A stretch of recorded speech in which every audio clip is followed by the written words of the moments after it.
3 साल का कार्यकाल हो चुका है और 2 साल में पॉसिबल हो पाएगा ये जो मुख्यमंत्री जी की 7 घोषणाएँ हैं। हमारे साथ रजनीश केमटा जी है और बहुत टाइम बाद जो है इनसे मुलाकात हो रही है और हमारे पास बहुत सारे सवाल हैं।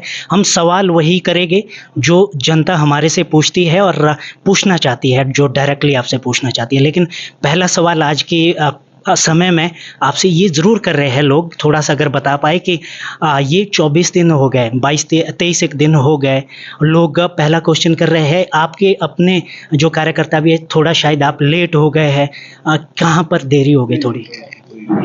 3 दिन अभी बारिश बंद होके हुए हैं और उसके बाद हम रिस्टोरेशन के लिए पूरा डिपार्टमेंट और हम सब लोग लगे हुए हैं और इससे पहले भी हम काम कर रहे थे। कुछ चीज़ें विजिबल होती है, कुछ चीज़ें इनविजिबल होती है। आकर के अगर आप ये चाहते हो कि हम फोटो खिंचवाएं और खड़े रहें, बिजली, पानी, सड़क, इसको सबसे पहली प्रायोरिटी ये थी, इसको रिस्टोर करना था। तो उसके लिए कितनी ताकत हम लगा करके, ये जितने यहाँ अधिकारी बैठे हुए हैं, तो ये आप समझ रहे हो कि कितने दिन उसी काम कर रहे हैं। तो किसी की इंस्ट्रक्शन है, किसी की सिस्टम से काम कर रहे होगे ना। तो ये बोलना कि 24 दिन नहीं हो गए, 2.5 महीने से बारिश हो रही थी। 2.5 महीने की बारिश के बाद अभी 4 दिन से मौसम साफ हुआ है। और कौन सी चीज़ में आप ये बताइए, फास्टेस्ट रिस्टोरेशन और रिलीफ के लिए एडमिनिस्ट्रेशन चौपाल निर्वाचन क्षेत्र में काम कर रहा है as compare to other constituencies. अब लोगों की ये भी देखो ना, 2023 और 2025 की ग्रेविटी को, 2023 को देखो और इसको अभी को देखो। 2023 का नुकसान बहुत बड़ा नुकसान था, उस नुकसान के हिसाब से हमें आना पड़ता था, हम जा रहे थे। 2025 का नुकसान जो सड़कों का, बिजली का, अब आप बताइए, आप क्या सोचते हो कि पूरी बिजली चली गई है, आपके स्ट्रक्चर चले गए हैं, आपके पास क्या अल्टरनेट है? उसके लिए आपको कोई ना कोई सिस्टम तो बनाना पड़ता था ना। वो सिस्टम बना के हमने आपकी बिजली रिस्टोर करवाई, अपनी बिजली रिस्टोर करवाई। आपकी क्या, हमारे अपने क्षेत्र के लिए हुआ। पीडब्ल्यूडी की सड़कें एक दिन भी आपका मेन रोड बंद नहीं होने दिया। तो सरकार की कन्विक्शन है ना, हम लोग पीछे थे तो तभी हो रहा है ना। अगर हम पीछे नहीं रहते तो ये अधिकारी यहाँ होने थे साथ बैठे। आप इस चीज को गंभीरता से सोचा करो ना, जो कमेंट करते हैं उनको भी थोड़ा आप लोग भी बोला करो। मेरी इंटीग्रिटी पे या मेरी चीज को ये देखना कि कहाँ आ गए थे। हो ही सा लगाने नहीं आना था मैंने यहाँ पे, या मैंने किसी काम के लिए नहीं आना था यहाँ पे। मुझे काम करने, और मैं जानता हूँ, मेरे को काम करने का तरीका भी आता है, काम कैसे करवाना है वो भी पता है। और सबसे पहले अपने लोगों को रिलीफ दिलवाना। उस रिलीफ को दिलवाने के लिए जो बुनियादी चीजें हमारी हिल गई थी, बिजली, पानी, सड़क, उसको किस तरीके से हम उसका मैकेनिज्म बनाए और किस तरीके से इसको हम जल्दी से जल्दी रिस्टोर करें। क्योंकि ऐसी चीज तो है नहीं कि ये एकदम से जुड़ जाएगी। तीनों चीजें से पटड़ी से उतर चुकी थी हमारी। सबसे ज़्यादा नुकसान क्या लगता है आपको हुआ है, जो चौपाल को सबसे ज़्यादा हुआ है? सबसे ज्यादा नुकसान जो है सड़कों का हुआ है।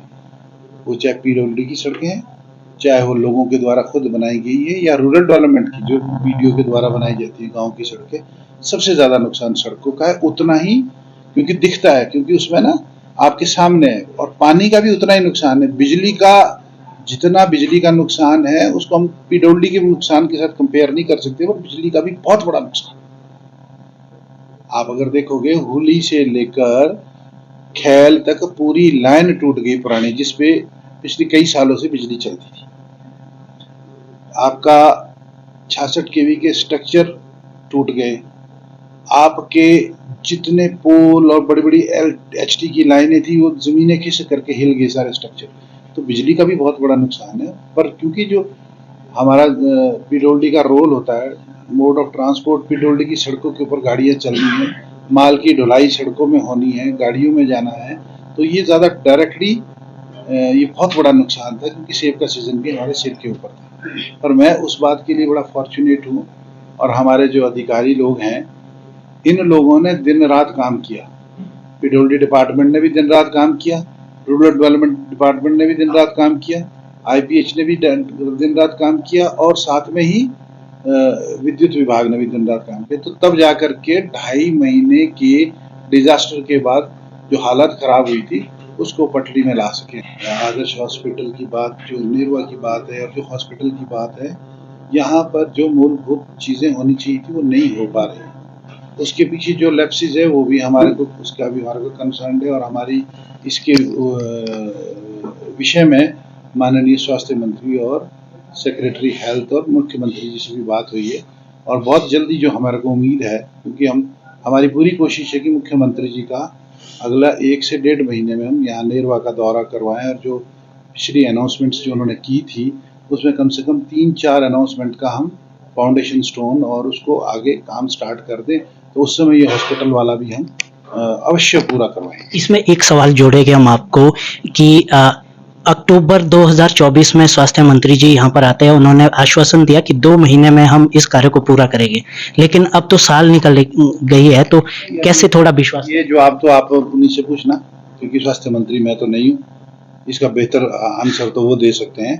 पर मेरा काम जो है ना, जो मेरा कार्य क्षेत्र है, उसमें पीछे हटने वाला नहीं है। वो कोई बात नहीं है, उसके पीछे भी कोई ना कोई कारण रहे होंगे, क्योंकि एक बहुत बड़ा सिस्टम होता है। ठीक है, अब किसी के क्वेश्चन का आंसर मैं नहीं तो दे सकता, किसी की अनाउंसमेंट के बारे में मैं नहीं बोल सकता। मेरा काम है अपना कर्तव्य निभाना और काम करना, लोगों की बात को किस तरीके से गवर्नमेंट तक पहुंचाना, क्योंकि मेरा भी एक लिमिटेड रोल है। जितनी लिमिट में मेरा रोल है, उस रोल को मैं अपने हिसाब से, मुझे पता है मैंने कैसे उसको निभाना है। तो जो हालात है स्वास्थ्य की हमारे पूरी कॉन्स्टिट्यूंसी की, वो ठीक नहीं है। मैं आपको ऑन कैमरा में इस बात को मान रहा हूँ, पर ऐसा नहीं है कि ठीक नहीं हो सकती।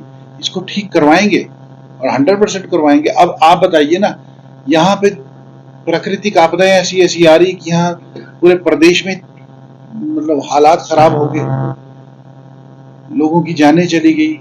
3-4 जिले तो बिल्कुल इसकी बाढ़ की चपेट में आ गए, हमारा जिले में भी बड़ा भारी नुकसान हो गया। तो प्रायोरिटीज जो है चेंज हो जाती है। रही बात ये कि कोई जो मंत्री या माननीय मुख्यमंत्री जी के द्वारा कोई भी किसी भी सरकार की अनाउंसमेंट होती है, एक आपको मैं एक बात बड़ी क्लियर बात बता दूं, कभी गलत अनाउंसमेंट नहीं होती। टाइमिंग अलग होती है उसकी फुलफिल होने की, क्योंकि उसमें बहुत सारे प्रोसीजर जो है अपनाए जाते हैं। बजटरी प्रोविजन होता है, कोई लैंड की प्रॉब्लम है, कोई किसी चीज की प्रॉब्लम है, 10 चीजें ऐसी है जिसको आम जनता को पता नहीं होता। और बाकी रही और चीजों की, वो भी समय के हिसाब से हम उसको पूरा करेंगे। आपसे सवाल करेंगे हम कि 3 साल का कार्यकाल हो चुका है और 2 साल में पॉसिबल हो पाएगा ये जो मुख्यमंत्री जी की 7 घोषणाएं हैं, ये कैसे, मतलब तीन साल में? मुश्किल नहीं हो, क्या पॉसिबल नहीं हो सकता इसमें, मुझे बताइए।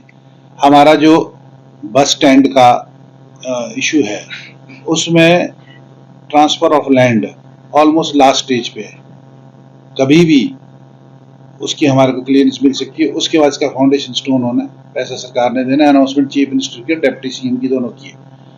अब रह गई बात आपकी चिलिंग प्लांट, उसको हम 1 महीने के अंदर अंदर स्टार्ट करने जा रहे हैं यहाँ पे। और जो आपका अग्निशमन केंद्र है, उसको भी 1 महीने के अंदर अंदर हम शुरू करने जा रहे हैं। स्पोर्ट्स जो हमारा कॉम्प्लेक्स है, उसके लिए डिपार्टमेंट ऑफ एजुकेशन से डिपार्टमेंट ऑफ स्पोर्ट्स के लिए ट्रांसफर ऑफ लैंड का प्रोसीजर चला हुआ है।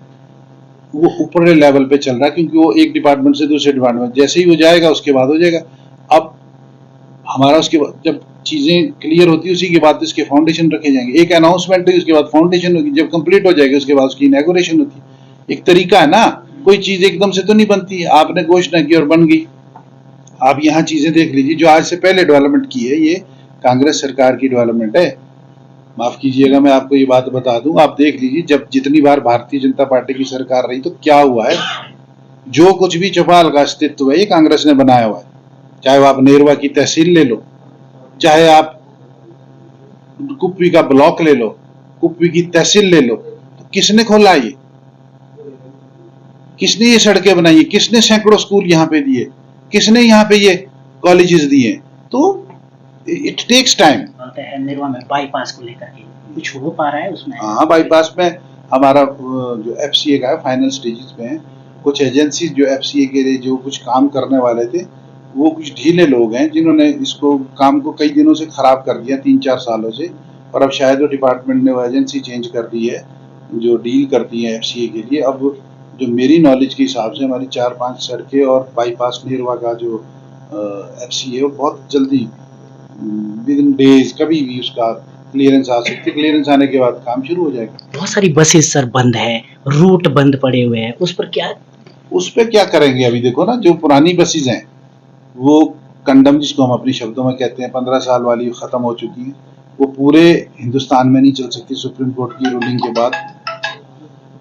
और नई बसेस हिमाचल में जो है, ग्रीन एनर्जी की बात हो रही है, यहाँ पे हमारी मैक्सिमम बसेस जो है वो बैटरी वाली आ रही है। तो उसमें जो हमारे रूरल डिपोज हैं उसमें शायद अभी वो कामयाब ना हो, इसलिए ये प्रॉब्लम आ रही है। दूसरा, कुछ ड्राइवर की भर्ती नहीं पूरी हो पाई थी। बसेस आई हुई भी है, ड्राइवर आपके पास नहीं है। अब ड्राइवर के लिए हर किसी को तो आप ड्राइविंग सीट पे नहीं बिठा सकते। वो अगर पैरामीटर पूरे नहीं होंगे तो मुश्किल हो जाता है। ये टेक्निकल प्रॉब्लम्स चल रही है। तो अब जब हमारा डिपो यहाँ पे इसका इनॉग्रेशन होगा तो बसेस और सारा सिस्टम चलेगा।